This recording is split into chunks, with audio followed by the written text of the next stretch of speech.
Assalamu alaikum, peace be unto you. My name is Salam Al-Mariati, President of the Muslim Public Affairs Council.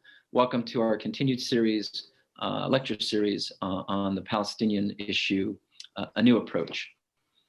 With us today, I'm very, very honored to have Ken Roth, who's the Executive Director of Human Rights Watch. Ken is one of the world's leading international human rights organizations leaders, and Human Rights Watch operates in more than 90 countries. Prior to joining Human Rights Watch in 1987, Ken served as a federal prosecutor in New York and for the Iran-Contra investigation in Washington, D.C. A graduate of Yale Law School and Brown University, Ken has conducted numerous human rights investigations and missions around the world. He has written extensively on a wide range of human rights abuses, devoting special attention to issues of international justice, counterterrorism, the foreign policies of the major powers. Ken, we're very honored to have you and looking forward to hearing your remarks. Okay. Well, Salam, thank you so much for hosting this event and for agreeing to have me. It's my pleasure to be able to speak with you on this very important topic. And what I thought I would do is just, briefly introduce the report that Human Rights Watch recently issued, but a bit of the rationale behind the report as well, and some of the reaction to it, how we feel that it has gone since the publication of the report. But let me begin with the beginning. Human Rights Watch has obviously been reporting on Israel and Palestine for, 30 years, probably more. And we traditionally did this the way everybody else did. We, because there is an occupation in the West Bank, East Jerusalem, and Gaza, we treated the Israeli conduct under the rules of what are known as international humanitarian law or the laws of war. And these, among other things, prohibit the settlements. They prohibit, transferring the occupying powers population into the occupied territories, which is what the settlements are all about, and make those war crimes, pure and simple. So we would analyze that. We would look at the various ramifications of the settlements. We would obviously look at the periodic bombing of Gaza, the use of excessive police powers, force, in the West Bank and East Jerusalem and elsewhere. And we would sort of do this, issue by issue, mostly under humanitarian law. Now, we became dissatisfied with that approach. It's still valid. Humanitarian law is still an appropriate way to look at the occupation. But as the occupation went on and on and on, and there was no end in sight, we began to realize that we needed to analyze the situation under the law that is really, more for a more normal situation, a situation that's not changing. And so we began to supplement our use of international humanitarian law with international human rights law, which is to deal with, more normal situations of governance. Not to replace humanitarian law, but to supplement it. And we began doing that initially by documenting discrimination, by looking at how, the settlers on the hill were treated very differently from the Palestinian village down the way in Area C of the West Bank. And so we did a series of reports on that. But we finally decided to take a bigger, more holistic view and say, here we have a situation of systematic discrimination, oppressive rule. Let's look at this under the full panoply of human rights laws. And so in particular, we decided to look at the crimes, really the crimes against humanity, of persecution and apartheid. And the result of that inquiry was a 213-page report, a threshold crossed, which Human Rights Watch issued a few months ago. Now, let me just sort of state by way of preface that Human Rights Watch was not the first organization to find that the crime of apartheid was being committed. Our colleague organizations, Israeli groups like B'Tselem and Yesh Din, have both done that within the last year, and a number of Palestinian groups had done it earlier than that. So we don't pretend to be the first ones to do this, but I think probably it's safe to say that our report is the most comprehensive. Second, we are hardly the first ones to use the term apartheid. If you kind of pay attention to the media, increasingly, major publications like the New York Times and The Economist would use kind of apartheid in the conditional sense. If Israel continues down this road, it will become apartheid. It was always something, safely off in the future. And what we found at the end of our study is it's here. This is no longer conditional future tense. This is, reality. Now, let me just say a bit more about the methodology. Although the term apartheid clearly originated in South Africa, this is not meant to be an historical analogy. We are not engaged in a history contest here. We were applying international law. And in particular, there are two treaties that codify the crime of apartheid. There is the Apartheid Convention, appropriately named, of 1973. And then there's the Rome Statute that created the International Criminal Court in 1998. And in essence, what these do is define three elements of the crime. You have to have an intent by one racial group to dominate another, combined with systematic oppression, and then certain inhumane acts carried out pursuant to that oppression. Those are the three elements: intent to dominate, systematic oppression, inhumane acts. Now, the crime of persecution also is stated in the Rome Statute, and that's pretty similar. It talks about the need to have intentional and severe deprivation of fundamental rights because of group identity with discriminatory intent. So, slightly different wording, slightly different requirements, but quite similar in terms of what we need to find. I should note that, although apartheid is written in terms of race and racial domination, that race these days is understood as far more than skin color, far more than just genetic attributes. It also includes ethnicity and nationality. Indeed, if you look at the Race Convention, it defines race explicitly in those terms. So there's no question that the term race in these broader terms does apply to the Israeli-Palestinian situation. So that's by way of background. Now, the conclusion of the report, we found that there is indeed an intent on the part of the Israeli government to maintain dominance of Jewish Israelis over Palestinians across all areas that are under Israeli control.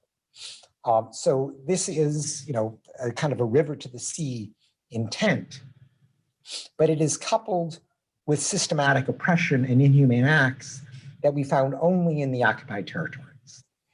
And because it's not apartheid until these three elements of the crime come together, we found that these elements of the crime came together in the occupied territories.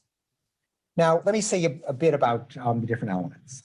In terms of the intent, we found that it was manifested by a whole variety of official statements, along with very deliberate efforts to manipulate demography and access to land.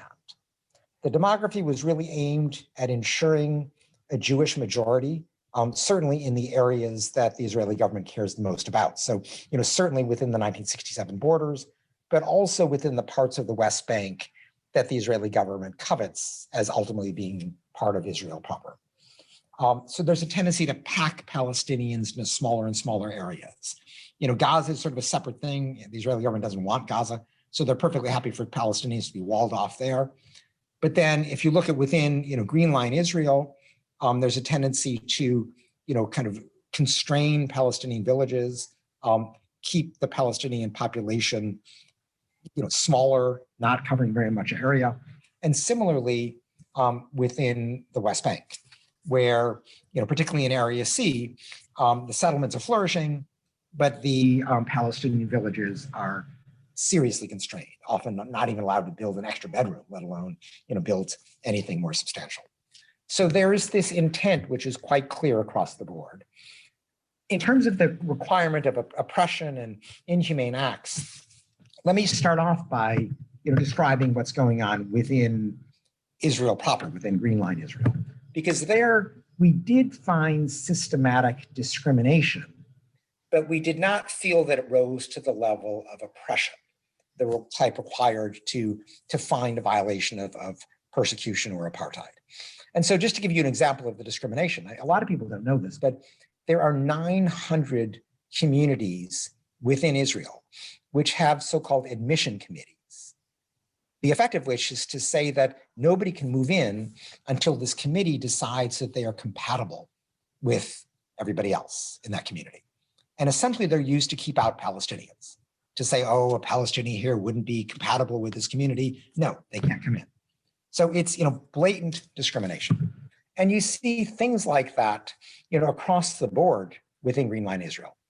But because nonetheless, Palestinians within Israel are citizens of Israel, they have the right to vote, they have the right to travel, they have representation in the Knesset. They, now even have a party that's a member of the governing coalition. We didn't feel that we could go so far as to say it was oppression. On the other hand, within the occupied territories, we felt that there was overwhelming evidence of oppression and inhumane acts. So for example, there are two completely different legal systems governing in the occupied territories. If you are a settler, you are governed by the same civil law as in Israel proper. If you're a Palestinian, you're governed by military law. There is radically different access to land and resources. So, if you look at sort of the expropriation of land by the Israeli government, about a third of the West Bank is now taken, 99% of which goes to settlers. Hardly any of it goes to Palestinians. The settlements, as I mentioned, are booming. They're growing, they're flourishing. But a Palestinian village right next door, the village whose farmland may have been seized to build the settlement, are not allowed to even do natural growth. They need a permit to add anything, a school, a community center, a bedroom. And these permits are very hard to come by. And if a Palestinian in Area C builds without a permit, the structure gets demolished. And so there's a very blatant discriminatory effort to constrain Palestinians and really to make life as difficult as possible within Area C, with the hope that Palestinians will just go off to Area A or B, and kind of leave Area C for the settlements and ultimately for annexation. There are, huge differences in the ability to travel. If you are an Israeli Jew living in the settlements, you've got special roads, you zip in and out, you basically don't even know where the Green Line is. You're part of Israel, you're fine. If you're a Palestinian, you get checkpoints, you can't go on the better roads, which are deemed settler roads. You are, very constrained. You can't travel back and forth between Gaza and the West Bank. Even your ability to leave the country is to leave the West Bank is controlled by Israel. There are huge differences in the ability to reunify your family. If you have an Israeli who has a family member abroad, who marries somebody abroad, can bring them in quite easily, get permanent residency, very frequently citizenship. For a Palestinian, that's not the case. It's extraordinarily difficult for a Palestinian to bring a spouse, say, into territory controlled by Israel. And of course, there are vast differences in terms of personal freedoms, where Israelis have free speech, free association. They can, they live under a system that is largely respectful of their political freedoms. Palestinians have huge constraints imposed on them. And I should say constraints imposed not only by the Israeli government, but also by Hamas and the Palestinian Authority. But if you look even, at sort of the role that the Israeli government plays, it is once more blatant discrimination between the Israeli and the Palestinian populations. And so, what this added up to for us was the kind of systematic oppression, the inhumane acts that are meet the requirement for the element of the crime of both apartheid and persecution. Now, with that finding, we made a number of recommendations. We urged the International Criminal Court, which has formally launched an investigation into Palestine, where it has jurisdiction because Palestine is a recognized member of the UN, so therefore was able to join the ICC and confer jurisdiction over any crime committed on Palestinian territory. So when Israel complains, why are you going after us? We didn't sign up for the ICC. Nobody's going after crimes committed within Israel. But if an Israeli commits a crime within Palestine, they're subject to ICC jurisdiction. I mean, it's as if I, an American, would go to London and say, how can you prosecute me for murder? I'm an American. No, if you commit a crime in somebody else's territory, you're subject to their jurisdiction. Same applies for Israelis who commit a crime within Palestinian territory. We also urge the UN to create a special rapporteur to really look at the crime of apartheid across the board, not just in the occupied territories, but really around the world, because there are other circumstances where comparable situations are arising. We ask governments to call it out, to call it what it is, to condition military support on its end. We ask businesses to avoid complicity in this serious crime, much as we've asked them to avoid complicity in the illegal settlements. But perhaps most important, and I think this was in many ways our main goal, is we wanted to shift the paradigm. We wanted people to stop thinking about the occupied territories just as an occupation, because this is an occupation that is, certainly these days looking permanent. It's not going anyplace fast. And so you've got to look at how are people treated now. Yes, there might be some future, but now how are they treated? And they are treated with this blatant discrimination, this, apartheid. And so we want that characterization to be understood, because naming it, understanding it is the first step toward changing it. And we've been very heartened. The media is using the term apartheid much, much more. It's as if these series of reports have now legitimized the term. We see a number of governments using the term, most pronouncedly France, where French Foreign Minister Le Drian used the term, said that this is not something about just the future, this is about the status quo. So there's been a real shift in important governments and certain important media recognizing this sad reality. Now, let me say a word about the Israeli government response. Despite the 213 pages, they were not able to come up with a single fact that we got wrong. They were not able to come up with a single element of the analysis that we got wrong. And instead, they basically either misrepresented the report and then attacked the misrepresentation, or they tried to change the subject. And let me give you just a few examples of that. For example, they started off with name calling. We're biased, we're anti-Semitic, but what we did here, which is just apply international human rights law, is the same thing we do in 100 countries around the world. We report not only on Israeli abuses, but also on Palestinian Authority abuses, on Hamas abuses, on Hezbollah abuses. It's impossible to say that we're biased. We do this, apply the same standards to everybody. Israel just doesn't like it when we apply the standards to them. Now they often say, how can you say we're like South Africa? South Africa was so different. But of course, if they read the report, they would see we're not saying they're like South Africa. We're not making a historical analogy, as I said at the outset. We're just applying the international law of apartheid. They say, well, how can you say that it's apartheid? Palestinians are citizens. But of course, if they read the report, they would realize that we don't claim it's apartheid within Green Line Israel, where the Palestinians are citizens, but we do say that the elements of the crime come together in the occupied territories where Palestinians are not citizens. So again, they're rebutting something that is just not what the report says. They say, oh, if only we had a partner in peace, this would all go away. We just need the peace process to be revived. Now, we've heard this for 33 years or something like that. Great. We all hope the peace process goes someplace, but you'd have to be out of your mind to be holding your breath over that one.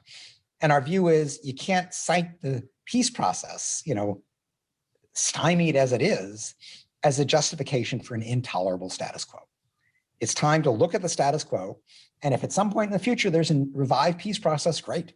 But in the meantime, let's stop the apartheid. Let's treat people equally, give them their equal rights. Now, one Israeli government response was to say, oh, but what about our security? There's terrorism. And of course, if they read the report, they would realize that we completely explicitly recognize the security problems that Israel has.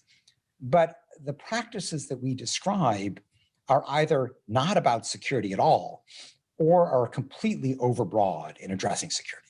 So to give you some examples, things that have nothing to do with security are, for example, the settlements. The settlements, if anything, make security worse because the Israeli army's got to defend all the settlements. That has nothing to do with security. That has to do with seizing land. The home demolitions, the lack of building permits, that has nothing to do with security. That's a matter of just stymieing ordinary Palestinian life. The discriminatory access to resources like water, the bars on family reunification. These are all about just privileging Israeli Jews over Palestinians. And even things that would have a security dimension to it. Say, for example, travel. Of course, Israel has a right to make sure that a terrorist doesn't come into Israel, but that doesn't mean barring travel for the entire millions of Palestinians. That's not a tailored response to a security threat. So, in essence, security is not an answer to the apartheid finding. Now, the Israeli government says, but you're attacking Israel as a Jewish state. And now, of course, there are questions about, is Israel a Jewish state when it's 20% Palestinian? But I'll leave that aside for the moment. But we don't challenge the fact that every state is entitled to select immigration, to restrict immigration. So if Israel wants to, give preferential immigration access to Jews, that's something they are empowered to do. But that does not entitle them to, for example, discriminate among the citizens of Israel. To say that, if you're a Jew, you get to bring in your spouse. If you're a Palestinian, you don't. Certainly if a Palestinian spouse is from the occupied territory. So it's that kind of discrimination that we object to, not the self-declared Jewish state. And the final, point that they make is to say, this is BDS. You're calling it apartheid just because you want to boycott Israel.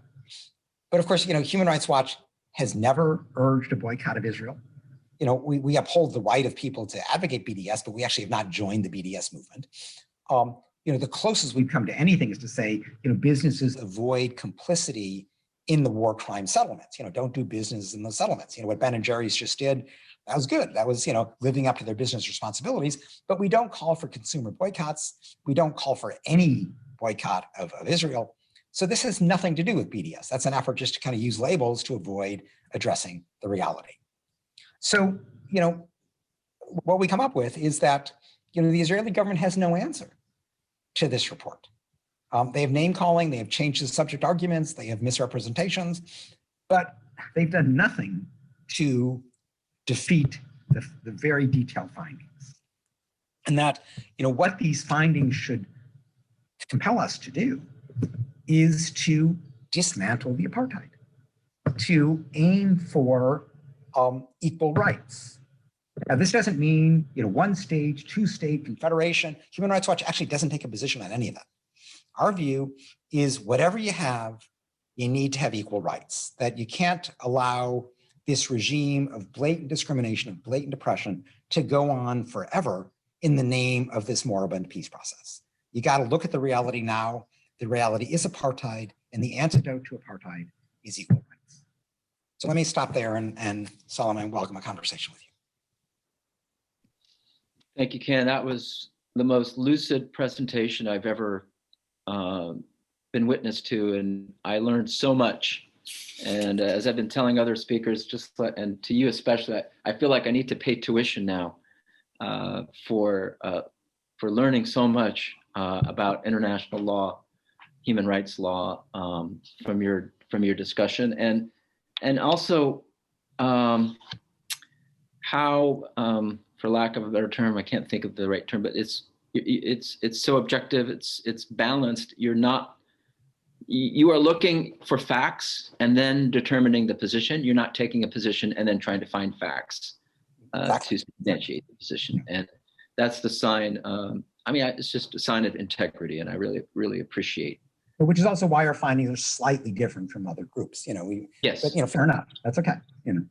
And in one of our sessions on international law, even from the Palestinian side, I believe that, or what we've concluded is that Palestinians need to accept the facts wherever they fall, wherever the consequences of investigations on war crimes, we need to accept those no matter what the consequences are. If it's a Palestinian or an Israeli or a third party that is aiding and abetting these crimes against humanity, there needs to be justice. And that stand for justice, I think, is what is testing all of us, no matter which side you're on this issue. But I wanted to just go back to the beginning. If you could just explain the distinction between humanitarian law and international law. I think that's important for us. No, the distinction is between international human rights law and international humanitarian law. And I apologize for all these legalese things, but it's important. Thank you. But human rights law basically governs, how governments treat their people in ordinary times. And it includes, the full range of civil and political rights on the one hand, economic, social, and cultural rights on the other hand. But when there is a war, when there is an armed conflict, international humanitarian law or the laws of war kick in. And they're basically the Geneva Conventions and, various treaties like that. Obviously there's not a day-to-day state of war between Israel and Palestine, but there is an occupation. And the Fourth Geneva Convention, one element of international humanitarian law, sets forth the rules of occupation. And that, for example, Article 49 of the Fourth Geneva Convention says you cannot transfer the occupier's population into the occupied territory. And the idea is, okay, there's an occupation, it should be temporary. You shouldn't, mess things up for the people you're occupying. You don't transfer your people there. You don't take their resources out. You keep things as intact as you can until they get their territory back. Now, how long has it been since 1967? There's no sign that the Israeli government is moving toward changing the situation of occupation. And which is why we said, it's no longer sufficient for us to analyze this in this kind of extraordinary body of law having to do with, the unusual temporary circumstance of an occupation. This is what we're stuck with. So let's analyze it under the more ordinary human rights law and see, does Israel live up to them? And they don't. Thank you so much for that. Now I want to turn to international law, international courts, the United Nations. There seems to be a process that is very clear, but there are also politics, international politics, geopolitics involved.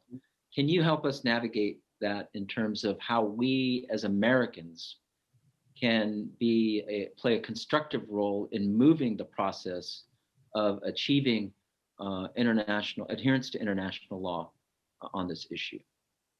Okay, well, let me, Salam, let me answer that in two parts. Let me talk about the United Nations Human Rights Council and then the International Criminal Court, because those I think are the two most important for right now. Maybe I'll add a word about the UN Security Council too. At the UN Human Rights Council, you may recall that Trump withdrew US membership from the council. Nikki Haley was the US ambassador at the time in New York, and their line was the Human Rights Council is prejudiced against Israel, we're pulling out. And the reason they cited was that, first of all, there are a lot of resolutions on the occupied territories, but there's also a sort of special agenda item devoted exclusively to the occupied territories. And no other situation has a special agenda item like that. And our answer on this was, yeah, there are a lot of resolutions on Israel and Palestine. We'd be very happy to have one consolidated resolution. If you don't like this special agenda item, introduce that consolidated resolution someplace else in an ordinary agenda item. But don't, give Israel impunity. Don't just ignore the problem. And our view is the test of whether this is a legitimate, genuine concern, or whether it's just an excuse to let Israel off the hook, is whether, the US and its partners find some way to condemn what's happening. And it can be in one resolution, it doesn't have to be in a bunch. It can be in any agenda item they choose. But, that's not what they tend to do. They tend to oppose the resolutions, abstain, so they're, and I mean, Biden, to his credit, is now going to re-engage with the council. He's going to run, the US is going to run for a seat in October. And, we'll see what happens. I think they have a good chance of winning. But that's, a real test of credibility, is, not just to to protect Israel, but fine, treat it fairly within the Human Rights Council. Now, one thing that people also note is that the reason the Human Rights Council tends to be a bit more focused on Israel than maybe for other countries is because the UN Security Council has been utterly unreachable because of the US veto. Now, there is no veto in the Human Rights Council in Geneva. So it's just, everybody gets one vote who's a member. But with the Security Council, the 5 permanent members, US, China, Russia, France, UK, each get a veto. And the US almost always uses its veto to block any criticism of Israel. The one exception to this in recent times was at the end of the Obama administration. And Trump had already won. And Obama in that December abstained on a resolution that was critical of the settlements. But that was, fine, great. So it passed, the resolution passed. We'd like to see Biden do something similar now. But he's, in his approach to Israel has been weak so far. If you look at sort of for the recent fighting in Gaza, he was very reluctant to criticize any Israeli conduct. And so, I recognize that he's still kind of, getting his balance. He's trying to figure out what his position is, but so far there hasn't been a real sign that Biden is willing to take on Israeli abuses. The one thing I should say is that their response to our report, it was, they said, apartheid is not a term that we use, but they didn't say you're wrong, we condemn what you said, it was a pretty mild given the US government. So we were actually pleased with that. Now, Salam, let me just go to another part of your question, which is the International Criminal Court. And this is, of course, a global war crimes tribunal. It's designed to be a backup, a tribunal of last resort when national processes fail. And certainly national processes have failed in the case of Palestine. Not only, is there no effort by Hamas to investigate or prosecute, the indiscriminate rocket attacks on civilians in southern Israel, but there also is just no history of the Israeli government investigating or prosecuting its own war crimes, whether bombing in Gaza of, these big apartment buildings or, killing many people on various parts of this recent conflict, or to deal with the settlements, which are official policy, even though they're war crimes.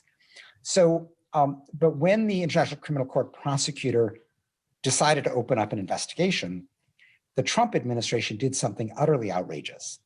They imposed sanctions on the prosecutor. Now, think about what that says about the rule of law. We rather than accept that this is an independent tribunal trying to apply the law even-handedly to, anybody who comes within its jurisdiction, Trump basically said, no, if you're going to look at Israel, and the other thing they said is if you're going to look at, US torture in Afghanistan, where they also had jurisdiction, we're going to impose sanctions on you. And they, froze her bank account and made the prosecutor her life miserable for a while. Now, Biden, to his credit, lifted those sanctions. But the Biden position is still that the International Criminal Court should not have jurisdiction over people of a different nationality than the territory where the crime took place, unless their native country has joined the court. So, to put this in the US example, they say, because the US has never joined the International Criminal Court, it is wrong to look at torture in Afghanistan, even though Afghanistan has joined the International Criminal Court. To come back to my London analogy, it's as if, somehow the British courts would not have jurisdiction over me if I murdered somebody in London because I'm not a British. It's just, this is not a legal principle. This is just, using power to protect yourself and your friends. And it's the same, principle that they assert in the case of Palestine. They say, Israel didn't join the court. Why are you going to prosecute Israelis? Well, because they're committing their crimes in Palestine, and Palestine did join the court. Now, it's worth noting that you can always avoid the International Criminal Court's jurisdiction if you investigate and conscientiously prosecute your own. But as I mentioned, that's not a way to describe how Hamas, the PA, or the Israeli government treats their own criminals. So I think this is, a very appropriate area for the International Criminal Court to be involved. There's a new prosecutor now. We have to see how he does, whether he picks this case up. But I hope that this is an area where they will continue to do important work. Is there a role for non-governmental organizations, NGOs like ours? I know Human Rights Watch is very much a specialized institution on international law, but those who are advocating for human rights in general, is there a role for groups like ours? Well, yes, in the sense that let's look at these three institutions. I would urge Biden, not to use the veto on Israel resolutions in the Security Council, to support, appropriate resolutions at the UN Human Rights Council on Israel-Palestine. And if that's a consolidated one under, an ordinary agenda item, fine, but, not to be opposed to everything, but to, there are serious problems here, pick your vehicle and then say something, do something. And in terms of the International Criminal Court, they just, there's more to it than just Israel. This is, goes back to even the Clinton administration, where they felt that, okay, they would tolerate this court, but they never want it to be used against Americans. And the same theory that they apply there, that, an American committed a crime in another country, but you can't come after us, they're using that for Israel as well. So there is a need to kind of attack that, sense of impunity, that sense of entitlement. Like, why should Americans be able to commit war crimes in other countries? And why can't those other countries, if their national system is not strong enough, why can't they bring in the International Criminal Court to see that justice is done? So these are all areas where I think NGO voices would be very important in pushing the Biden administration to do the right thing. Human rights and U.S. policy has always been a mystery to me, because while our government officials have always claimed that our foreign policy is about our values, yet when we look at democracy in various regions of the world, the United States has prevented, if not actively countered, movements for democracy. Human rights is not really a part of U.S. policy. I just wanted to get your sense of where we are in terms of human rights and U.S. policy right now. Well, it's the Biden administration is a work in progress. I think we know that under Trump, he basically abandoned the pursuit of human rights. He only talked about human rights for the handful of adversary governments that he hated. So, Venezuela or China or what have you. But, for the most part, he just, ignored human rights. He embraced, one autocrat after another. Now, Biden came in, recognized that huge damage has been done to U.S. credibility. And he and Blinken, the Secretary of State, said early on that human rights would be a guiding principle of U.S. foreign policy. Now, that doesn't mean that human rights always wins, but it does mean that it's an important factor. Now, they haven't really been living up to that in the Middle East. And if you just look at, arms sales, they've been selling arms to Egypt, despite, by far and away the worst repression in modern Egyptian history under President Sisi. They've been selling arms to the Saudis and the Emiratis, despite the war crimes that they were responsible for in Yemen. And they continue to send massive military aid and arms to the Israeli government without any effort to use that enormous leverage to see better treatment of Palestinians, for example, an end to the apartheid. So I've been disappointed so far. And while, I realize that, Biden's trying to do a lot at once and he's not going to fight every battle at once, it's not tolerable for this to go on forever, for the US to just continue to be supporting, with military aid, with arms, these highly repressive regimes. And so that's, I think that's an area where we need to push. Biden has said the right thing in the abstract, at the area of principle, but when it comes to the Middle East, we're not walking the talk yet. And that's something that's important that the US needs to do. Then when it comes to Americans, there are laws that are put in place that Americans cannot aid and abet terrorism overseas or inside the United States for that matter. But to my knowledge, there are no laws. There is a law. I think there's the Leahy law. There's the U.S. Armed Export Control Act that prevents the United States from selling weapons that violate human rights and are used against civilian populations. Yet that is not being implemented, to my knowledge, number one. And number two, as a result of these human rights, I wouldn't say violations, but problems that we see, other countries use the same playbook to say, for example, the Chinese say the Uyghurs are terrorists, so therefore we have to, put them into this cultural centers. What the Indian government and Modi is saying about Indian Muslims and Kashmiris, what the Rohingyas are subjected to, even in Syria, what Assad said about the opposition, that they're the terrorists.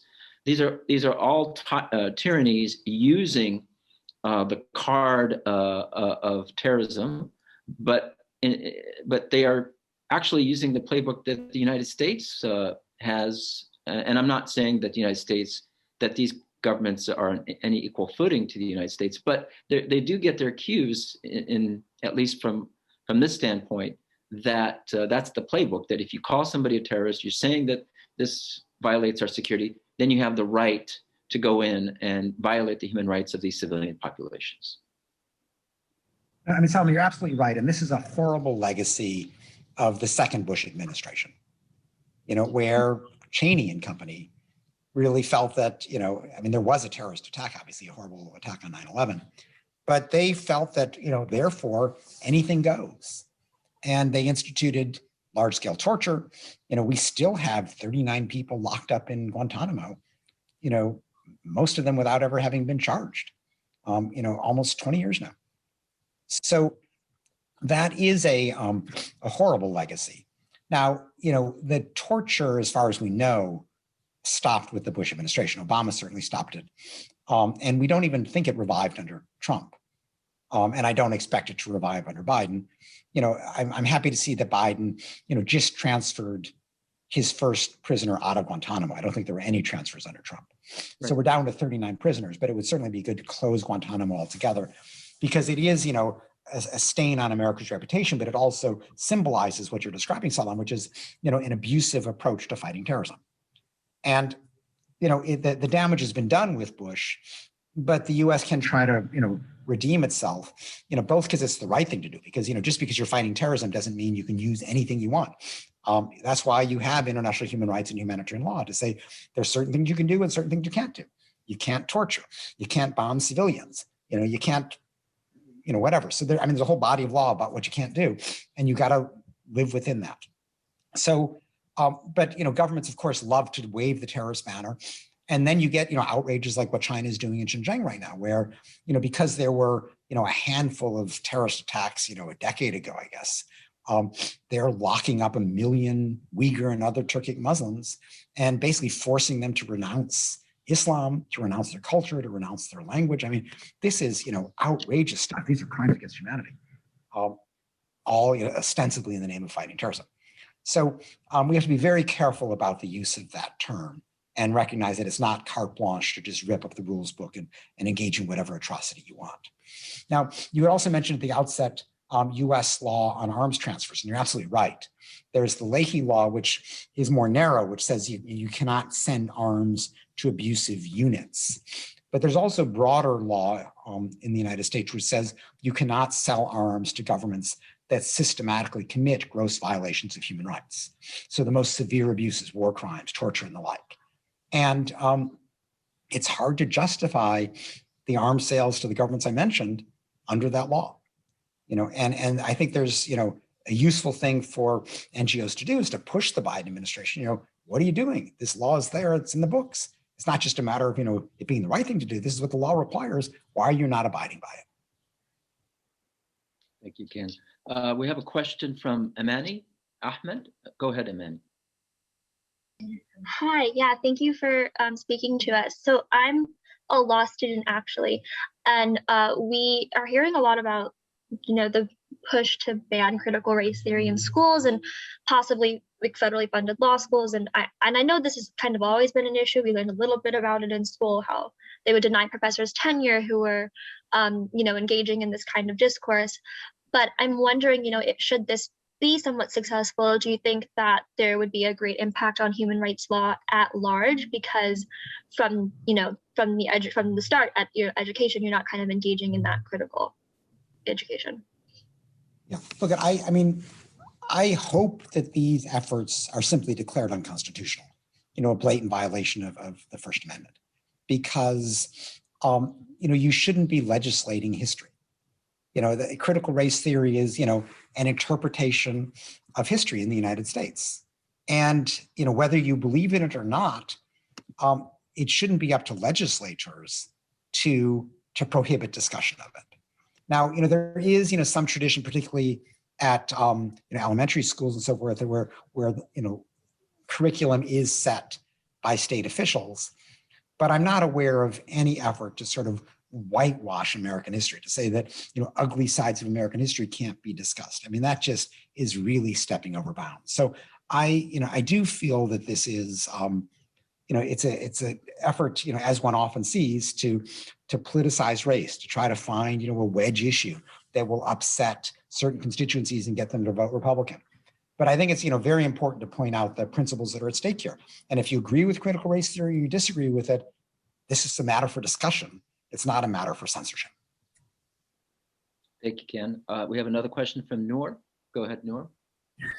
Hi, I just had a question about the United States, the role. Would you say asking America to come in, do the job, it's not the right call? Judging by what the United States have done in the past, and also being a colonial state, like if you think of like a lot of us, like me being Somali, I am a reason why we're here in the States because of what America have done and governing other nations. So do you think that asking the United States to step in the conflicts between Israel and Palestinians is the right things to do? Well, I should say, Noor, that, nobody's asking for an invasion or anything like that. It's really, the US is not a neutral party on the Israeli-Palestinian contest right now. It is, siding 100% with the Israeli side to the tune of, billions of dollars in military aid, to the tune of using its veto to block Security Council action, rallying support to defend Israel regardless of its abuses. So what we want is really just a more balanced, a fairer, a more principled approach to the conflict. The US is exercising its clout right now, and that clout is quite weighty. We'd like it to be exercised in a less partisan, less one-sided way. Noor, do you have a follow-up? Yeah, I do. Thank you for answering that question. Another question I had is like, would you say like what happened in South Africa needs to happen in Israel? Because I do believe decolonized people, their right to their land, and for them to make the call. So do you believe like decolonization on that term is a good way to go? Yeah, we've been using the terminology more of occupation than decolonization here, although I guess you could use both. But I'm not, at this point, part of what we were doing with the Apartheid report is to say, let's not look at this solely as an occupation. We've been doing that for so long and getting nowhere because, the answer to occupation is a peace process, and the peace process is just moribund right now. So let's just accept, Israel is ruling this territory for the time being. Let's insist on equal rights so long as it rules. If it wants to, allow a Palestinian state to emerge, fine. That's a political process. But we're not going to wait for that to insist on equal rights. We should have equal rights now. And so that's, so kind of the point of this is not, is actually to kind of break out of the colonialization framework and to look at it in terms of just how are people who live next door to each other being treated? And while there is a dominant power there, the Israeli government, let's insist on equal rights for so long as they're the dominant power.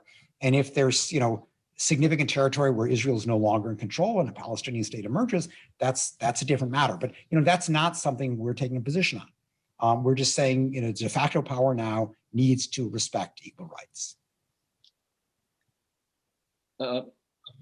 In terms of Americans, several Americans tried to go to Gaza and I think even some of them to the West Bank, have been harassed, if not prevented from entering. Is there something we could do to allow Americans, since we're giving Israel so much financial and military aid, to make that a condition as part of that aid? And I know it's a tall order, but I just want to get your perspective on that.